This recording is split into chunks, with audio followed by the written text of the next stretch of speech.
3 weeks ago they had only mentioned it. One little attack on a little old lady wasn't even worth 10 seconds on the national news. The only reason it even made it was the odd cannibalistic aspect of the attack. It wasn't just one attack, though. By the week's end, it was 19. By the next day, it was 34. Each day was like this. The numbers grew exponentially. Then they stopped.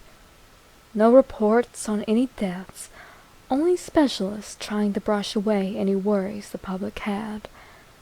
They used large words and spoke confidently, and most people believed them. The numbers had to have been climbing, but no one seemed to worry. The everyday news, nearly every talk show ended with a few minutes of a PhD talking about this or that. Mass hysteria, they said. Satanic cults, they said. Even I fell into a catatonic trance from the false security. Everything was fine. If it weren't, wouldn't the government be doing something? It wasn't until I saw one at school that I found out how big a problem it had become. Its skin, tinted sickly green, like a seafoam green Crayola marker, was missing chunks or strips.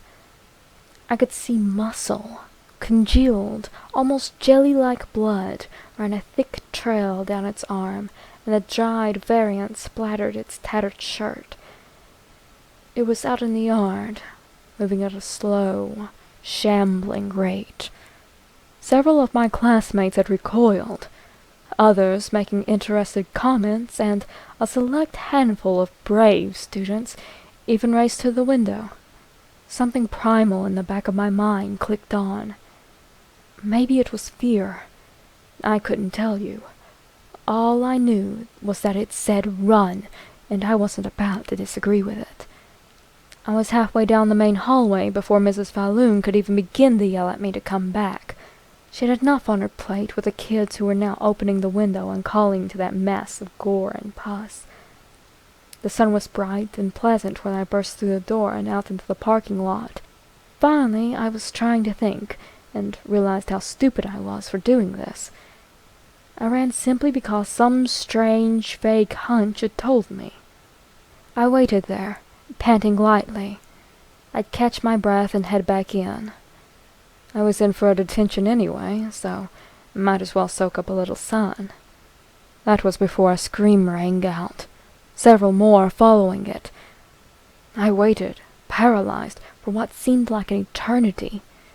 The fire alarm screeched its warning, and I could hear the dull roar of 474 pairs of feet clamoring to get out, just as they were taught.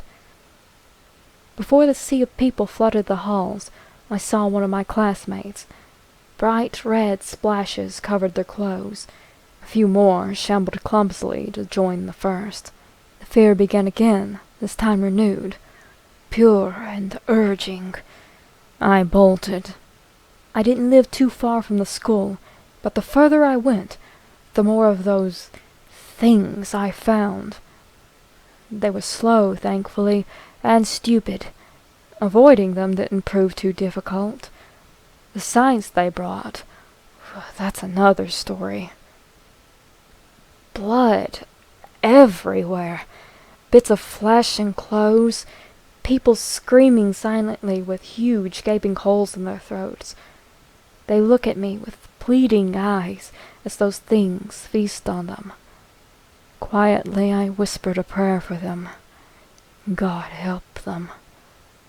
I rounded a corner, my feet hitting the sidewalk hard. My legs ached and my lungs held the start of pain. I stopped only for a moment, but even that was too short. It had already caught my eye. One of those things, it was a monster, really, had my mother in its arms. She watched me with wide eyes. They were scared, like a deer's. She tried to cry out to me. I lunged forward and clawed at the thing. I pulled and tore at it like a wild animal. I don't remember when it sunk its teeth into me, but I know it did. The pain was white hot and spread like fire up my arm and through my body. I collapsed. The creature bit more at me, teeth ripping way out my side. At my legs, the fire rippled with each bite.